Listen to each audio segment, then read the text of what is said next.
Hello guys, I am Meenakshi. हम आपको maths में एक्सरसाइज 1.2 का थर्ड क्वेश्चन समझा रहे हैं। ठीक है, आपको समझ में आ रहा है, वीडियो अच्छी लग रही है तो वीडियो को लाइक करो, शेयर करो और कमेंट भी करो कि आपको किस क्वेश्चन में प्रॉब्लम आ रही है या अच्छा लग रहा है। ठीक है, question number third, find LCM HCF the following integers by the applying prime factorisation. ठीक है, 12, 15 और 21 का निकालना है तो 12 का निकालेंगे हम। देखिए 12 का निकाल लीजिए।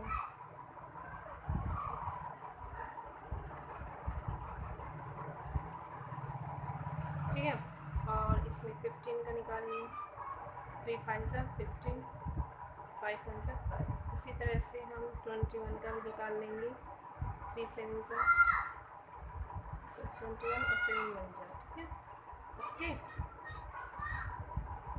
तो अब आप हम इसे ऐसे लिख सकते हैं, जैसे 12 है, 12 इक्वल टू 2, तो उसकी प्रोडक्ट ये हो गई। ठीक है, और 15 की प्रोडक्ट है 3 मल्टीप्लाई 5 और 21 की है 3 मल्टीप्लाई 7। ओके, तो इसमें जो एलसीएम है वो कितना हो जाएगा, 2 की पावर 2 और 3 और 5 और 7। ठीक है, ये हो जाएगा। इसमें ऐसे भी निकाल सकते हैं और डायरेक्ट आप ऐसे भी निकाल सकते हैं, क्योंकि इतनी बड़ी संख्या तो है नहीं कि आप नहीं निकाल सकते। ओके,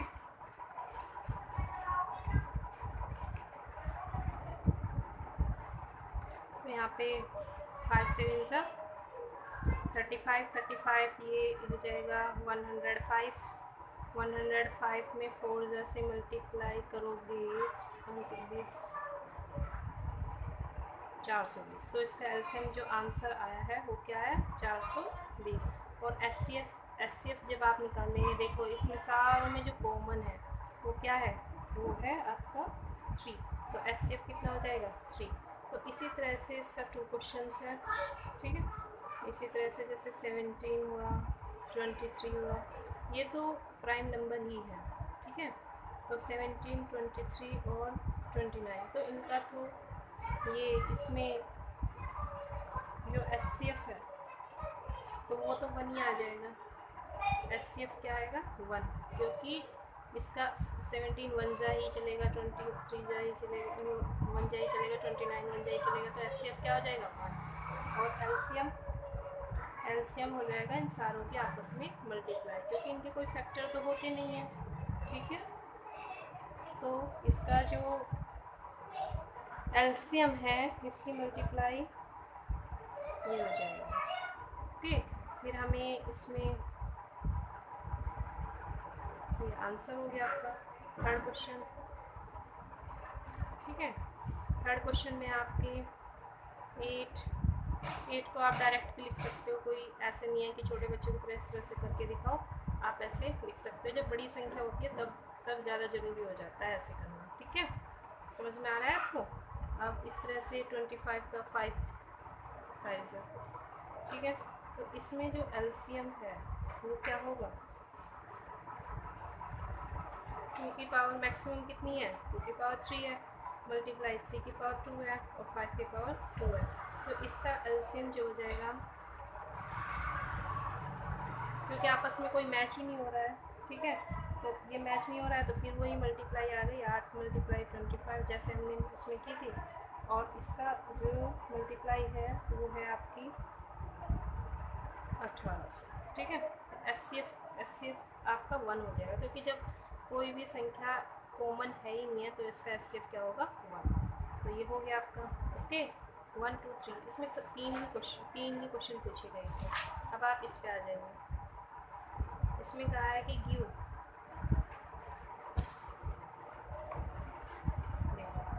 यहाँ पे ओके, गिव द एचसीएफ है, मतलब कि इन दोनों का जो एचसीएफ है वो 9 है और एलसीएम पूछा है, यानी कि 2 नंबर है हमारा। तो हमारा जो फॉर्मूला होता है, प्रोडक्ट ऑफ टू नंबर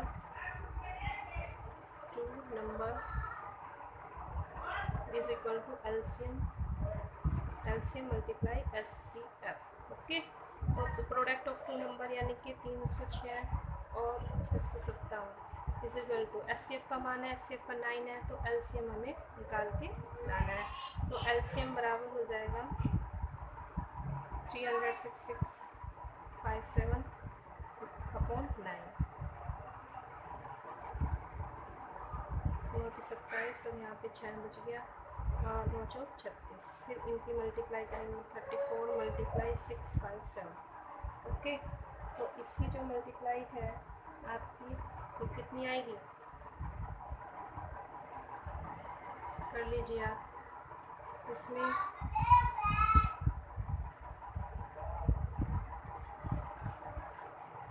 ये आ जाएगी आपकी 22338। ठीक है, इसी तरह से नेक्स्ट क्वेश्चन है, चेक द वेदर 6 की power n can and with the digits 0 for any natural number.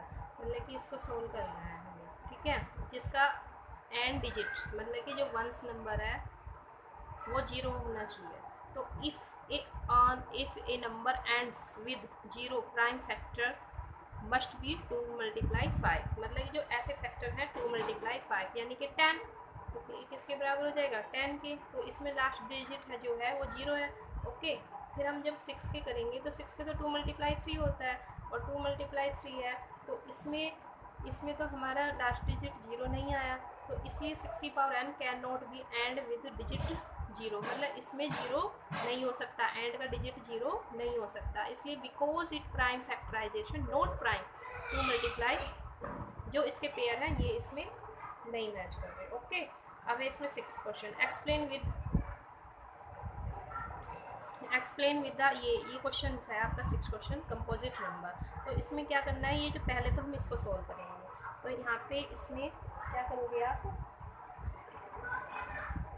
7 multiply 11 multiply 13, इसमें ज़्यादा कुछ नहीं करना आपको, इसमें कॉमन लेना है, 13 है ना, इसको कॉमन ले दोगे, 13 कॉमन ले दिया, 7 मल्टीप्लाई 11 और यहाँ पे 1 बचा, लिखो या मत लिखो इससे कोई फर्क नहीं पड़ता, यहाँ पे 1 कॉमन लिया था, तो यहाँ पे 77 हो गया, और यहाँ पे सॉरी यहाँ पे प्लस है आपका, ओके, +1, तो ये 13 यहाँ 13 मल्टीप्लाई में था और 13 यहाँ पे 78 बन जाएगा। ठीक है, 78। तो इसी तरह से सेम इस वाले में भी ऐसे कॉमन करके ही आपको दिखाना है।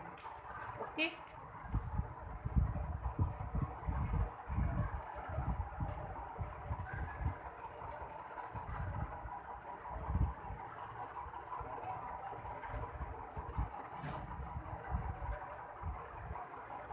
ठीक है, कंपोजिट नंबर।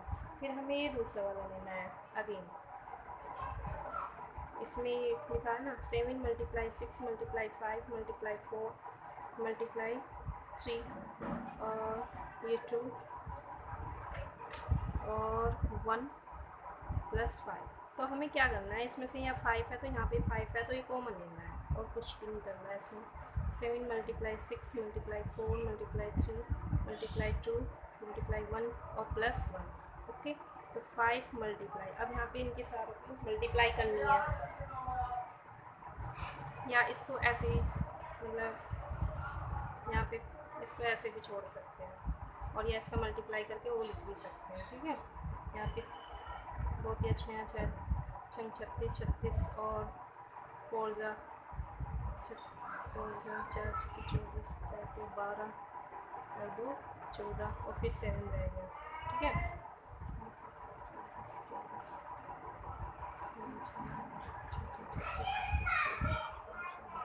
7 42 7 4 7 28 104 32।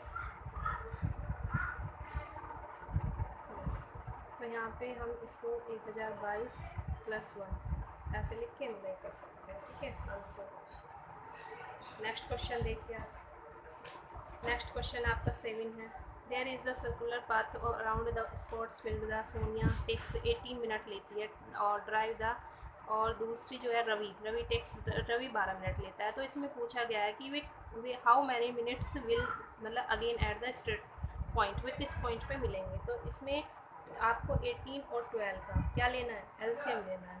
तो 18 का 2 9 ज़ा 18, 3 3 ज़ा और 3 1 ज़ा। ओके, इसी तरह से मतलब एलसीएम ऑफ 18 और 12 इनका एलसीएम लेना है। तो अब यहाँ पे 12 का 2 6 ज़ा 2 3 ज़ा 3 1 ज़ा। ओके, तो यहाँ पे इसमें जो एलसीएम बराबर देखो 2 मैच हो गया। तो 2 कितनी बार आया है, 2 बार। 3 कितनी बार आया है, 2 बार। तो 36 मिनट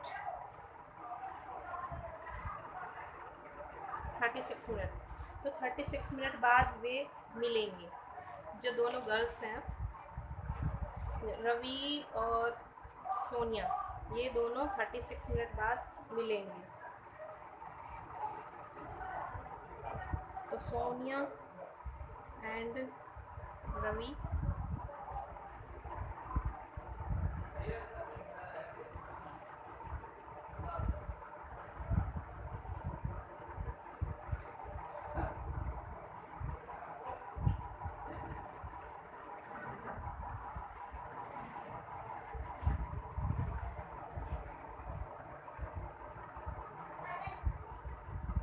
तो आपके 7 क्वेश्चन थे इस एक्सरसाइज में, ये कंप्लीट हो गए हैं। आपको हमारी सोल्व करने का तरीका अच्छा लगा हो तो इसको लाइक करिए, शेयर करिए और कमेंट भी करिए कि आपको क्वेश्चंस कितने समझ में आ रहे हैं। Okay, bye.